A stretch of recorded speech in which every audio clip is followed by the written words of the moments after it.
ingin Dewan ingin mengalu-alukan kedatangan rombongan daripada UMNO Subang, kalau tak salah saya. Sekarang saya menjemput Datuk Yang Muhammad Datuk Wira Muhammad Hatta bin Muhammad Ramli untuk berbahas. Terima kasih Dr. Seri Yang di-Ketua. Assalamualaikum warahmatullahi. Saya juga gembira dapat bersama-sama untuk kita menggunakan peluang yang julung-julung kali diberikan kepada kita untuk membahaskan laporan Ketua Audit Negara. Walaupun sudah lama kita meminta ruang ini diberikan kepada ahli-ahli parlimen di kedua-dua dewan, inilah kali pertama kita diberikan ruang tersebut.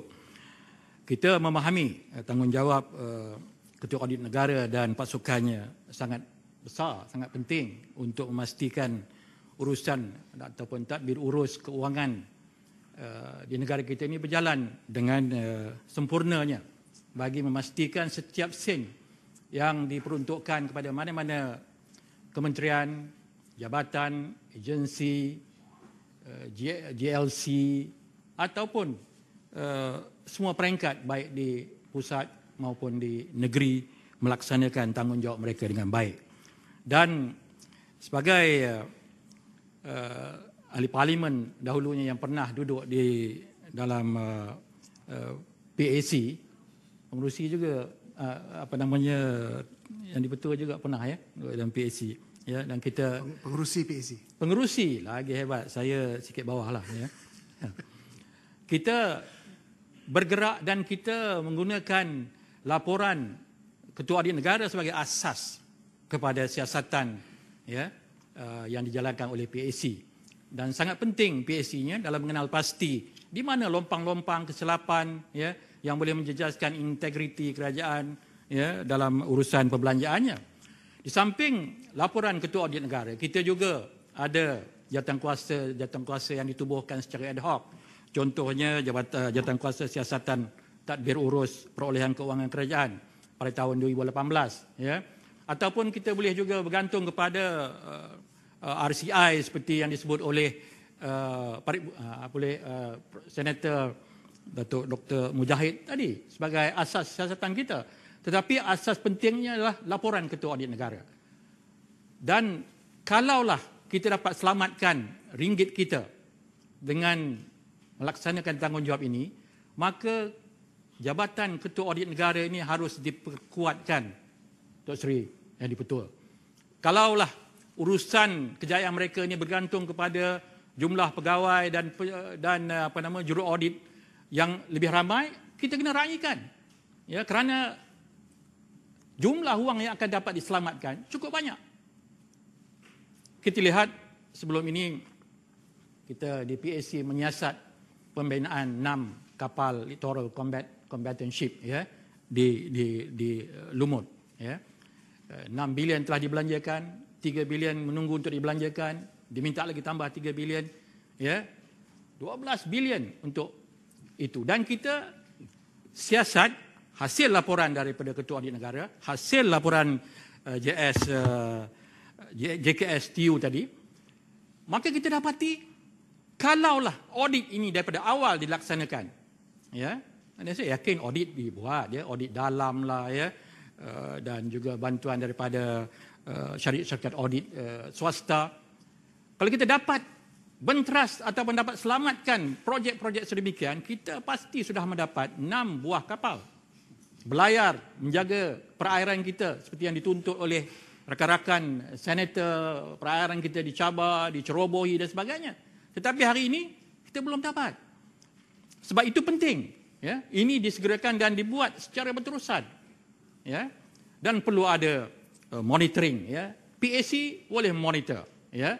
Mungkin kita ada suatu jawatankuasa pilihan khas parlimen juga ya, berkaitan dengan ekonomi mungkin yang boleh melihat urusan ini.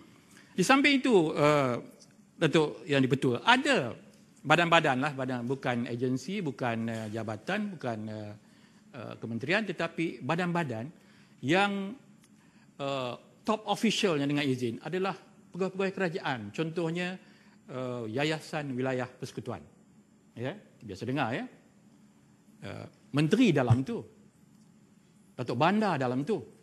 Tetapi oleh kerana kerajaan tidak mempunyai share melebihi 51% atau mendapat bantuan kerajaan, maka yayasan tersebut tidak boleh diaudit.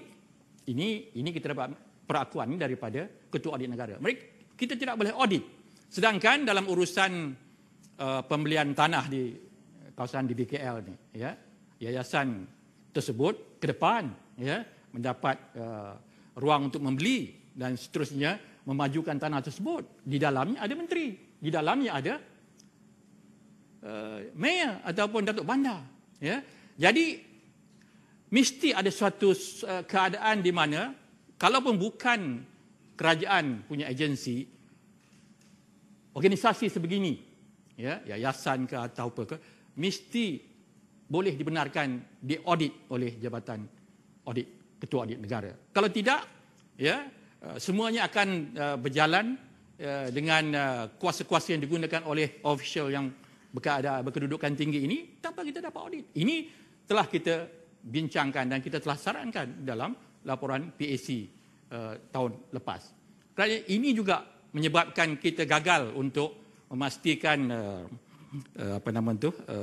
urusan-urusan perniagaan, ya, jual beli tanah kerajaan, perpindahan milik dan sebagainya dapat kita kawal supaya kerajaan tidak beroleh kerugian. Jadi apa yang dibuat hari ini setakat PAC itu saya rasa peranannya cukup besar. Hari ini juga saya dimaklumkan PAC berbincang, mengadakan mesyuaratnya antara agensi yang sedang disiasat atau yang sedang ditengok keuangannya ialah Felcra, ya. Tadi disebut oleh Datuk Seri Mujahid, Felda pun mesti dilihat. Artinya Datuk Seri yang dipertua, urusan Ketua Audit Negara ini penting dan kita kena support. Hari ini kita dapat berbincang. Kita bincang tadi urusan program-program khas masa COVID, ya, bagi pembelian aset-aset di hospital, Kementerian Kesihatan, ya.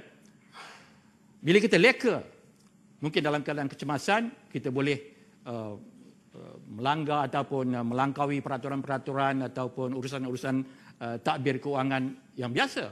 Tapi apabila ianya telah berlalu kecemasan tersebut, kita kena membuat siasatan yang mendalam. Kerana kita tidak mahu mana-mana pihak, baik menteri ke, baik pegawai-pegawai kementerian daripada KSU ke bawahnya, menggunakan suasana ribut ini untuk kepentingan mana-mana pihak yang lain. Ya, mungkin bukan mereka yang terlibat, tetapi, ya, ada lagi pihak-pihak lain yang mungkin terlibat dalam hal ini. Sorry. Ada orang nak ingatkan masa ke, Baby? Tak kerti nak tutup, jatuh keluar dulu, ya. Jadi ini memerlukan kerjasama daripada semua pihak. Percayakah kita pernah menyiasat Bank Negara sampai ke situ, ya. Bank Negara dengan urusannya, pembelian bukan penjualan, pembelian tanah, ya. Kemudian dibeli dengan harga-harga yang boleh dipertikaikan. Kalau ini tidak disiasat, maka mungkin akan berleluasa perkara ini berlaku di dalam negara kita ini. Tapi bagi untuk makluman Tok Yang Dipertua, dalam hal Bank Negara ini, perkara itu dapat diselesaikan dengan penjelasan-penjelasan yang baik dan dibuktikan bahawa tidak ada salah laku. Tetapi itulah peringatan-peringatan yang kita nak dan saya berharap, ya, kerajaan istiqamah dalam urusan untuk memastikan urusan pentadbiran keuangan kita berjalan dengan baik. Ya, kita memerlukan semua agensi, ya, dikawal.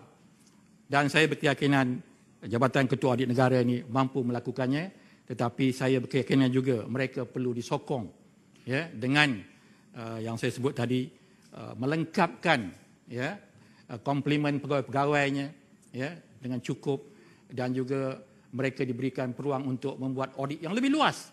Saya dimaklumkan yang dibuat oleh Ketua Audit Negara ini bukan semua agensi disiasat pada setiap tahun, tak ada.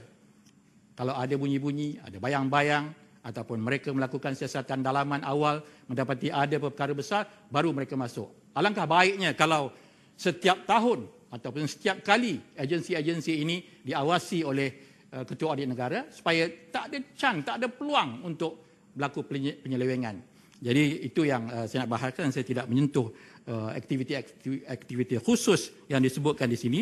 Kerana ini saya yakin kalau ada kesalahan besar akan tentu disiasat oleh PAC secara lebih teliti. Terima kasih. Saya mohon menyokong kalau perlu disokong. Terima kasih. Terima kasih Dr. Atam. Sekarang saya jemput